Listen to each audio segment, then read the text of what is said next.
Okay guys, if you just hooked up your iPhone to your computer and you get this message right away, don't be afraid of just clicking uninstall now. This will not restart your iPhone, it won't do anything that you can see actually. It's just gonna download this software, okay? And then you're good to go. So it doesn't mean that you can go to your phone right now, go into general, and then check for updates because you will see nothing at this point in time. Now in some cases, sure, you might be missing an update or something like that, but that has almost nothing to do with this.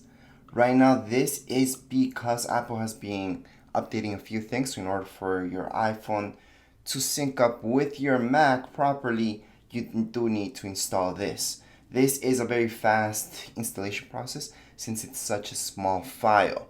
So even if you got really slow internet, this will not take more than a few minutes.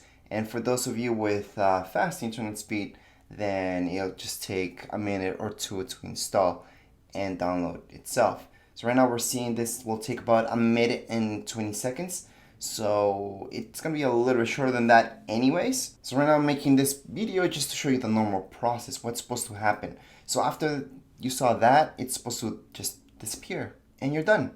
There's no window telling you, okay, you're done.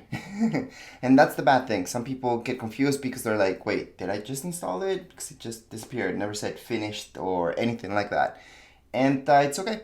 This is the way it works. Right now, you guys can go ahead and go into Finder, for example. And if you open up Finder, just click on your phone, open it up, and here you go. So everything's supposed to be as is, normal. You're supposed to be able to see everything.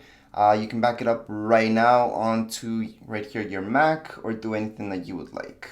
Anyways, that's it for this video. If you guys have any comments, questions, you guys can write down here in the comments area. Don't forget to subscribe and rate. Thank you.